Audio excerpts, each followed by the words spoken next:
Hello and welcome to the video. This video is slightly different. It's a bit of a rant, specifically aimed at those manufacturers who are producing and shipping VTOL aircraft aimed at us here in the hobby. I have yet to get one that actually works like it should. They're selling these things and you kind of get it expecting a DJI style experience where you plug it in, you go through a very simple setup routine, and then it flies beautifully. It hovers great, it transitions safely, it flies great in fixed wing mode, and it transitions back to hover mode and lands. And that doesn't sound like it's particularly big ask. However, it really seems to be for the hobby grade stuff. Now, I've had a number of these VTOLs in over the last year and a bit, and the first one I had was the Zake 800, still not sure how you say that, from Jumper. Mine actually flies okay, but I only fly it in relatively calm conditions. Lots of pilots reported crashes, and then Zake or Jumper brought out a second flight controller to fix some of the issues that were available in the first version. That's not great. Second one then was the Hewing Ranger T1 VTOL, a VTOL that I really like. They initially shipped the conversion kit and left the hobbyists like us to try and figure out how you set it up. Loads of us did videos on it. Things like the Matek F405 VTOL flight controller were really helpful with the wiring setup. But actually in terms of the tune, the filtering, and all of the settings for quad plane, those were kind of left to us to kind of figure out. And then they produced their own P&P version, which had the flight controller in it and was all wired up, ready to go. Except it wasn't. The flight controller reported itself as a Matek F405TE to Ardu pilot. That caused loads of issues for lots of people, and the tune and setup was pretty bad too. Now that's all been sorted now. Hewing are one of the few manufacturers that I work with here on the VTOL stuff who've actually taken the extra step and become part of the Ardu pilot team and are actually working with the Ardu pilot developers. The result of that is that now they have the V2 version of their flight controller that's now shipping. That includes a number of improvements, things like a space for logging of Ardu pilot logs, which is actually really important. But myself and a developer called Andy spent 6 whole months figuring out all the issues with the tilt rotor system in Ardu Pilot, because believe it or not, there was still a couple of bugs in the code. There might be 1 or 2 left, but I'm not going to get into too much detail about that. But we also then, Andy, mostly to be fair, did all of the tuning and the filtering and all the quad plane settings, and I kind of shared that here on the channel. So hopefully going forward, Hewing should be better. Next one to talk about then is the OMP Hobby ZMO Pro. Now my ZMO Pro on its maiden flight transitioned straight into the ground, destroying a DJI air unit, so that's £160 gone up in smoke, or gone up in crash, I guess. It didn't actually burst into flames, it just had all the connectors ripped off it and smashed to pieces. Now I've tried to fix that over the last 6 months. There have been several firmware updates. I don't think the position of the airspeed sensor was very smart, and I've kind of got to the point now where OMP Hobby and I have kind of decided that it's really damaged to the point now where it's almost unfixable. But that is over £1,000 of VTOL aircraft. Now I was lucky, I was sent that to review and make videos on.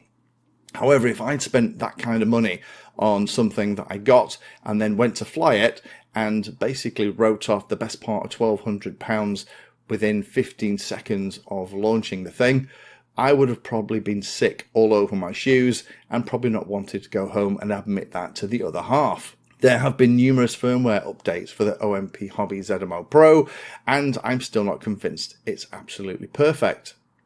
The last one I've got in is the Fimi Manta, and the Fimi Manta setup does seem to be reasonable. However, there are some major issues. First and foremost, it doesn't have a compass. Why the heck wouldn't you put a compass in an Ardu Pilot setup? It means you can only fly it on calm days, because otherwise the wind's going to blow it around and it's not going to read its heading correctly. Second thing is they've disabled the pre-arm checks, which makes it really dangerous to fly as well. So my bottom line here is every single one of the ones that I've had in here historically have had issues. The only one of the vendors that I'm currently dealing with that have stepped up and become part of the Ardu Pilot development team is HeWing. So going forward, HeWing is one of the vendors that I have a reasonable level of comfort in, isn't going to just get to the point where they go, yeah, it's close enough, and stick it into the market. Because what all the vendors typically have been doing is using us in the community as beta testers. And this is something that really annoys me about certain parts of the hobby. I understand there is competitive pressure to get products into the market first, because getting a product into the market first kind of gives you prime mover advantage and you can kind of define the market in your own way. However, shipping products that don't work or don't work well or that crash regularly isn't great, and too many manufacturers are doing that. So what does this mean for the future? Well, for me, after spending 6 months trying to figure out what the HeWing stuff should be, and to be fair, a lot of that time was spent fixing the Ardu pilot code and getting all that stuff sorted for the tilt rotor systems that we seem to really love here in the hobby, I'm not really excited about doing that again and actually fixing the tunes and setups that the manufacturers send out that aren't up to scratch.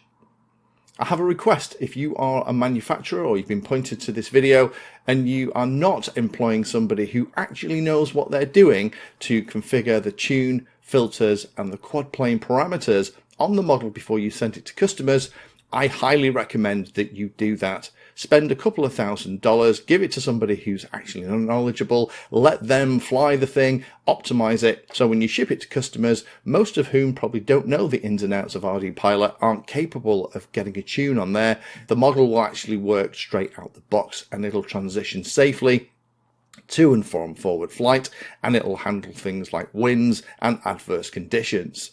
Going forward, unless a manufacturer is part of the Ardu Pilot team, I am not going to put any time and effort into trying to figure out tunes. It's not the job of the community to fix a problem that the vendor has specifically created because they can't be bothered. So, rant over. Hopefully that's not been too much of a downer in the middle of December on the run up to Christmas, but I feel better now I've got that off my chest. I will be probably playing with the Femi Manta. I will probably do it with iNav 7's VTOL. That will probably be my test platform.